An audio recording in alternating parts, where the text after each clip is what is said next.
Today's Diana Prince is Loveli Brown. She's a passionate advocate for mental health, self expression, and personal growth. Through her podcast, Healing Through Conversations, Lovely aims to create a safe space for open dialogue and exploration of life's lessons, failures, and successes. By sharing stories and experiences in a relaxed conversational setting, she believes that we can all gain valuable insights and learn to articulate our emotions better, becoming advocates for ourselves and for those we care about. I thank you for joining me on Diana Prince. Thank you so much for having me here. I appreciate the chance to be able to talk to you today. Well, we have a great conversation today because it's about conversations. Yes. And it is your expertise, I understand. Oh my Yes. goodness.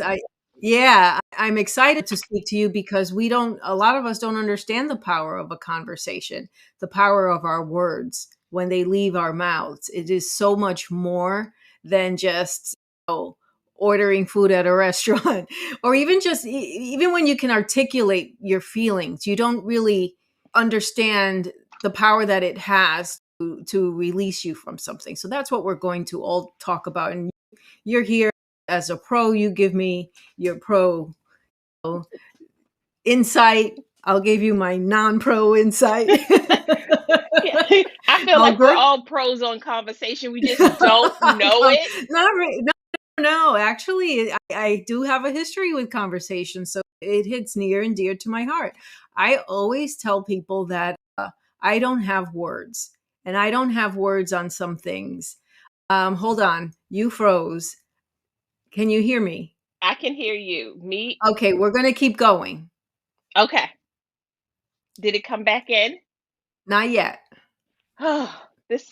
Okay, we're good. We're good because that's what editing is for. Are Okay. you Did it okay? come? Yes. Did it come back in yet? I see you. Okay. Whew. All right. All right. We're just going to continue where we left off. Okay. Okay. So I tell, folks sometimes when I'm in a particular situation that I'm not comfortable with and I go blank. Deer in the headlight situation, and I always tell people I don't have words to get myself out of something that is an acute situation. So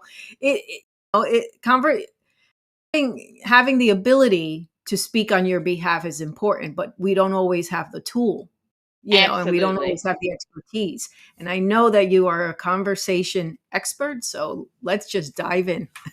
Absolutely, absolutely.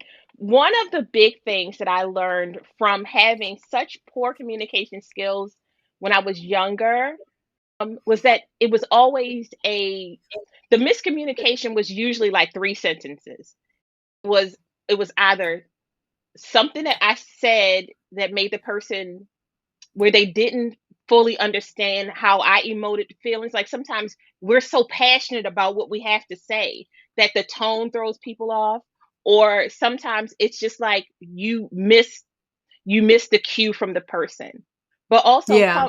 we also forget that conversation is your body, it's your face. My face does not always speak on behalf of my mind. It is a very different No. look sometimes.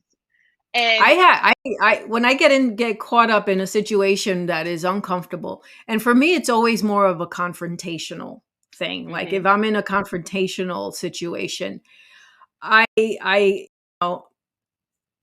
shit comes to me like 20 minutes later after I'm out of it. Like I should have said this. I should have said that. I Absolutely. should have stood up for myself. And man, while I'm in it, deer in the headlight, nobody knows that they're hurting me or anything like that. It's just like I I know. just You're like stop. the Yeah, I just conversational stop and regret. words are not popping into my mouth. There's just nothing coming out. I have to remove myself and all of a sudden everything comes gushing. Yes. And then it looks So premeditated if you try to start it over.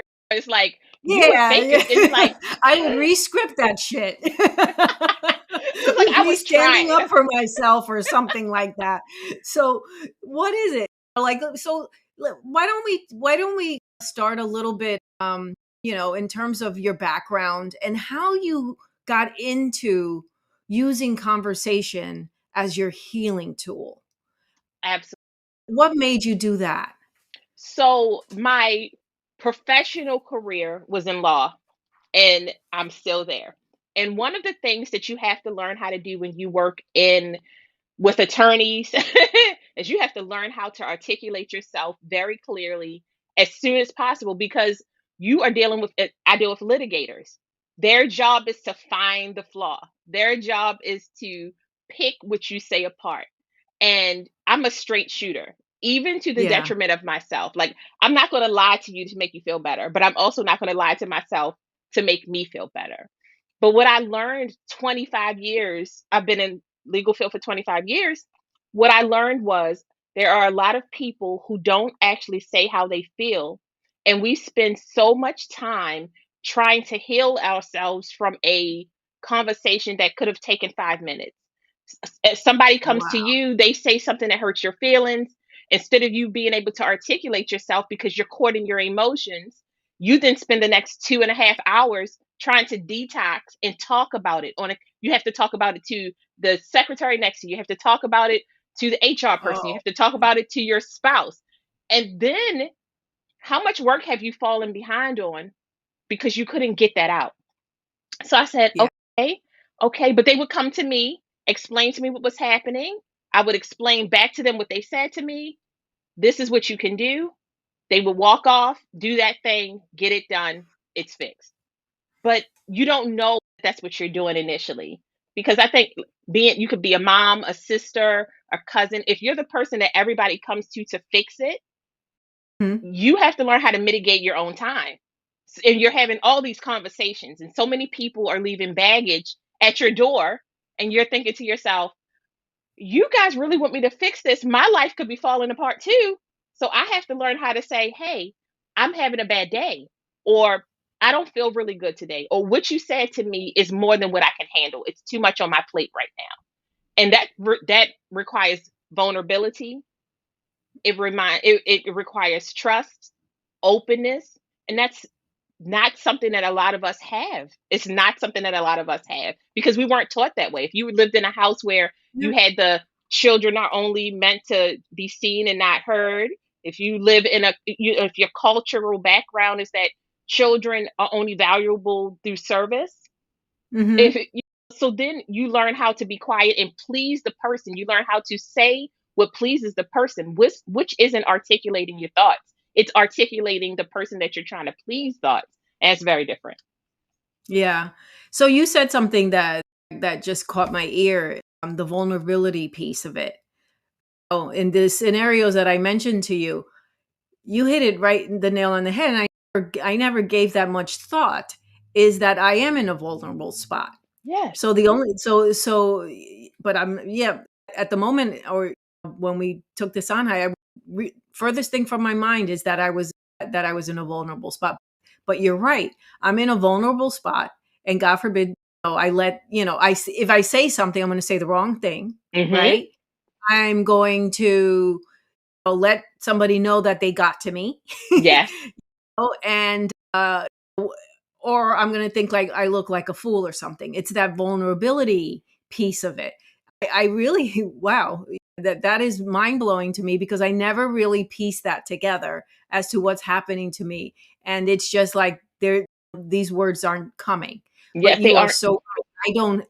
I'm in a very, when I say uncomfortable, never thought that it was vulnerable is the word. Absolutely. And I think that's what we sometimes lose because, like I always say, you have all these cultural intersections when it comes to speaking your mind. If you were raised in a space where the women never talk back to the men, or you were raised where the women are like, they are the hierarchy and the men just show up and then they back out because they're told what to do. If you're raised in a space where you have different religious backgrounds or spiritual backgrounds, you're all of these intersections play a part in how we argue or how we get our point across. And when you're Mhm. articulating your thoughts, you have all of those things firing in your head at the same time.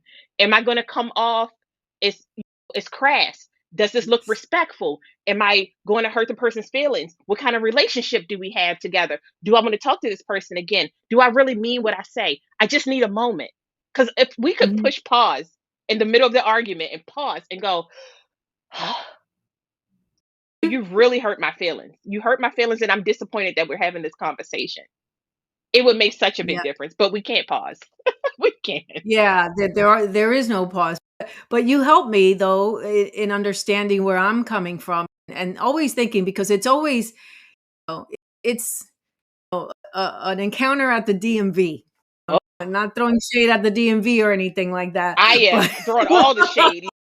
These but large it's trees. but it oh, I see myself like with family members and people I love, and I could definitely avoid some difficult conversation. But those other conversations that you think are just like a transactional conversation, and you're like, oh, I should have stood up. That's where I wasn't putting the attention to. Since you mentioned the vulnerability, that is just to me a wonderful thing. And I'm sure a lot of people out there get tongue tied when they're up against something like that. So, You do, and especially you say the DMV. I mean, you walking there with war paint on already. You it's the I always tell people it's the equivalent of depending on how you were raised or how you look at finances. It's that breath you take when you swipe your debit card or your credit card. You mhm, know the money's there.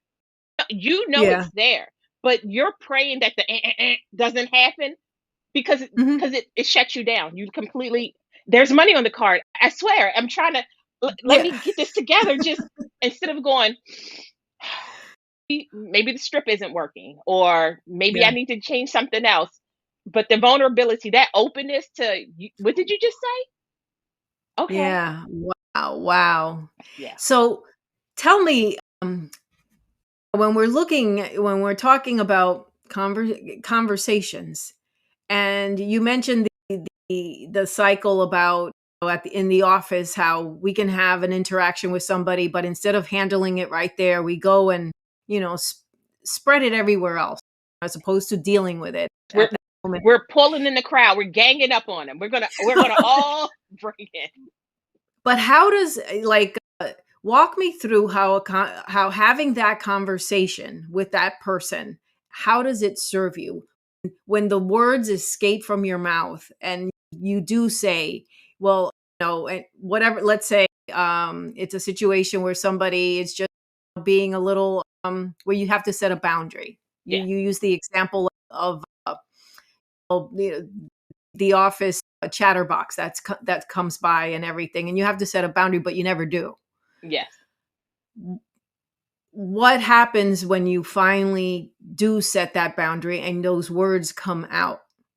And what is that feeling? What does it do for the person? Let's walk a person who's never done it through it. What should they expect? Well, first, let me say this thing. You have to accept, be able to accept that somebody is not going to agree with you. You have to be very and people pleasing. We do it so well. We spread people Mm, pleasing around like oxygen. And yeah. it is a hard thing to break out of.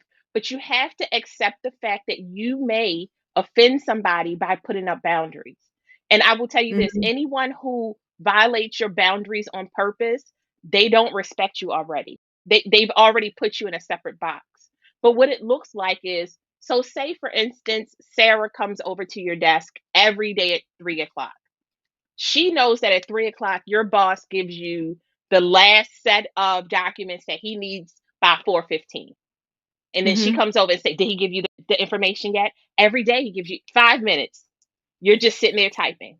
And sometimes you have to stop and say, Sarah, can I have a conversation? Because these kind of conversations, to avoid a lot of conflict, need to be done in semi private. You don't want to be in a space where there's a possibility that a blow could be thrown because that's not what you want. But you also don't want to mhm, do it in front of everybody. And you say, Sarah, I really want to talk to you. I want to have conversations with you. I enjoy having conversations with you. But when you come over at 3 o'clock, it diminishes my concentration and I lose focus. And I don't want to be here after 5. And if you could please stop that, we may be able to we're gonna have we could maybe make this conversation work after 5. We could maybe have this conversation during lunch hour. You're going to have two things happen. One, she's going to get offended because she's been called out. And usually, people who are called out, when they know that they are the problem, make you the problem. So you have to Hmm. be okay with being the problem. Okay, this is going to escalate to HR, but I don't want to escalate to HR. But let's just, for conversational purposes, okay, I'm the bad guy, but I still need to get my work done. And if the result is that Sarah stops coming by your desk, you're going to get your work done. It's a win. But the second thing that could happen is that Sarah may not, because no one's ever addressed her. There's a lot of people in the office that people won't address. She doesn't even pay attention. Her life is a different lifestyle. So she's Hmm. thinking, I'm sorry, I didn't know I did that. I didn't know that was a problem. I I apologize. And now both win because you strengthen your relationship with your coworker. They now have That your back. that's the best case That's scenario. the best case scenario. I will tell you that my the first case scenario of the becoming the bad guy is usually what happens, and then they start the gossip train. That's what happens. But Yeah, they because there's a defense mechanism on the other absolutely, side. Nobody absolutely. wants to be wrong. Nobody Nope. wants to be, and, so But what I've learned is that if you tell the truth, it what happens with a lot of us when we're having conversations, we try to say, okay, so Lisa likes to have soft conversations. And usually when we're having a conversation, she may have some water in her hand, or she might like a brownie. So we're going to talk about that first. We're not going to talk about the real problem. We're going to say, Lisa, mhm. I know you love brownies, and I just love that. And I would love to talk to you after I finish all of this work. But then Lisa never understands where you're coming from. We kind of, we like walk around the problem. We like massage the Yeah, dough on the outside, but we never leave the you inside. request a transfer for your desk. Yes. And that's not, but what happens when you have the best desk? Your plant is growing great because it's near the window. You're on the end with You're no like, "Put me loud in a closet. talking. I need to get out of here." Now, I will tell you, because I've worked at a law firm for 25 years, I have requested to move my desk. And you know what happened? Sarah came to my desk. She just walked from one end of the floor to the other end of the floor. And we Yeah, had to start having very, I've learned over the years that if you have personal conversations with people, direct conversations, I'm not pulling you in to tell you that you have a beautiful dress on. I'm not pulling you in to tell you that I love your hair. When we have conversations, you disturb me from being able to work. And I don't want to do that. And I'm okay with you not wanting to talk to me, but I will go to HR. I've b- I'm really big on addressing the problem because yeah, I've learned that later on what happens, it's the same thing in high school. The person who hit second, you were hit, you hit second, you're in trouble. You yeah. say, You know what I okay, used to do, Lovely? uh-huh. You know what I used to, because I was in the atrium, like, I was, literally out in the open, and, yeah, it was there was a throughway, and I got a pair of headphones, and I would put them on when I didn't wanna be bothered, and they were pretty obnoxious looking. They were red, so there was no if, ands, or buts whether Angela was on her headset. I still do that now. Don't worry about it. You're not by yourself. I will put You headphones on and not have anything. There's no I'm like, music. "I There's no can't." music. But it's true. We avoid having the conversation, and Yeah. it doesn't really, that may have solved a lot of things for me in terms of the fact that, okay, no one's bothering me, but it sure didn't give me the practice I needed to have those conversations. Yes. And Because like I said, it when it's confrontational, that's where I freeze up, and all of those chances were opportunities just to, uh, um stand up stand for your myself. ground. Yeah, stand your ground. Stand my ground, Yes, exactly, but except I did a passive aggressive, do you yeah, not argue because of what you may say? Like I used to be the person that if I was going to argue with you, I was dirty. Like I was going to be the most sarcastic, disrespectful person. And I had to realize that's not who I was as a person. It was my reaction to the community around me, to the people around me. I wanted to like cut you before you cut me. which Yeah. Oh, never gets you yeah. anywhere. It never gets you anywhere. Because later on, you're Yeah. like, oh, that was a little bit. Sometimes it does. I'm not going to lie. Like sometimes you're like, bribe that to me. Bribe that to me. But it's I all. think for me, it was like, it's not having I don't think I had the, oh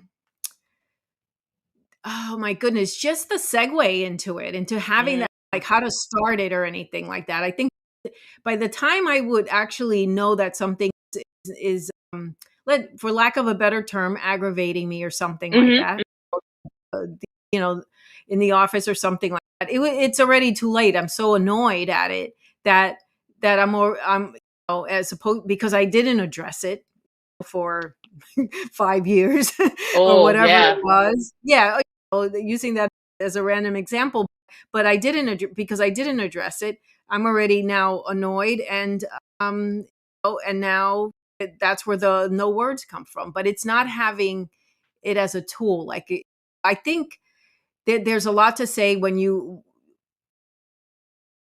recognize that you're lacking these traits.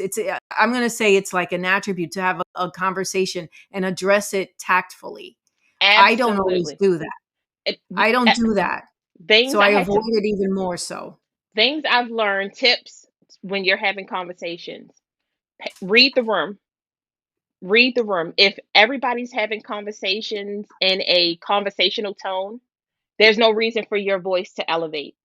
A lot of the times, the defensiveness comes in when your tone changes because Yeah. there a lot of our conversations can be had in very conversational tones.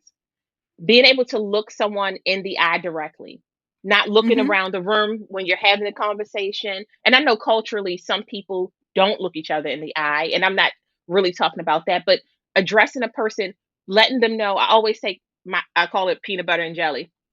I love peanut butter. I put peanut butter on both sides of my bread. I put jelly in the middle.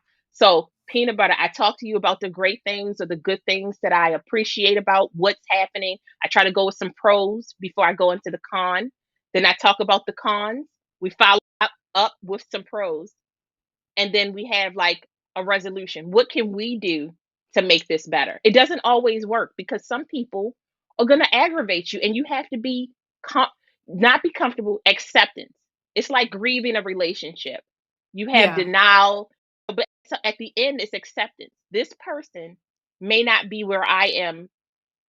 They may not be as mature as I am, Regardless of how you approach regardless of it. what I say. But as long as I've gotten to say, hey, I like this relationship. I just wish that it could improve in these places. Or when you speak to me like that, it lets me know that you don't respect me. And I don't want to have a relationship with someone who does not respect me. But you have to accept that that relationship could be over. And that's a very hard thing for a lot of us because people pleasing is such a huge, it is just a huge disease that we suffer from, and a lot of women suffer from that more than men. Yeah, yeah, agreed, agreed. So we're getting to the tail end of our conversation. So I'm going to segue a little bit. I want to ask you before we sign off, for women out there, I think women, maybe more than men, do have an issue with boundaries and also just articulating their thoughts, their feelings. So the vulnerability piece is huge on us. So what would you give a woman that, let's just say, that may be having a hard time just confronting something because the fact that she is afraid to have those conversations? I know that's imperfect, but you get me. Yeah, no, totally, I get you. One, I want her to realize that her voice counts because in this world, a lot of women specifically have been toned out. They're muted. Your voice Yes. counts. You and what you have to say is important.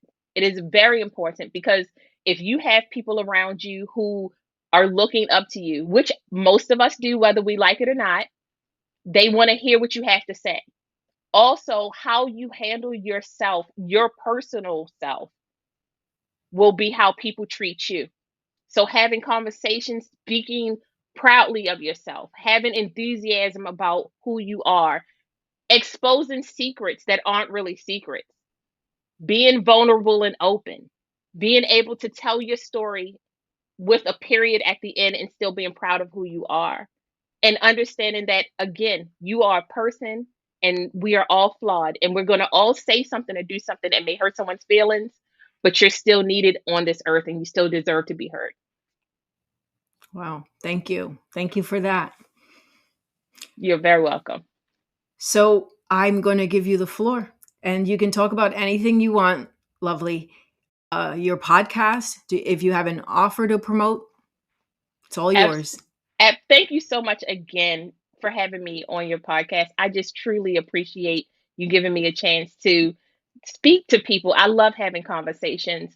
And my podcast, Healing Through Conversations, it's a chance for us to be together and just talk about the things that help us heal.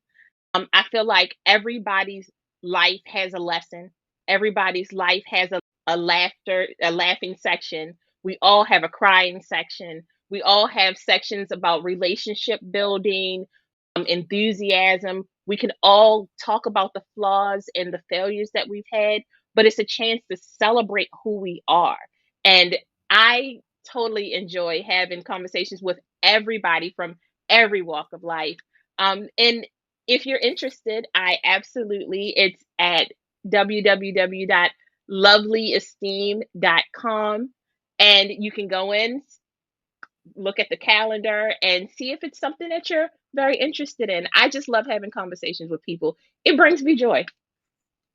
And I enjoyed my conversation with you very, Thank very much. thank you. It's one of the best I've had on the podcast. So thank you so much. If you want to learn more about Lovely and Lovely Esteem, I've listed the website in the description. So please look up Lovely. She is definitely, as her name says. So, Oh, Lovely, thank you so much. thank you, and continued success to you. Thank you.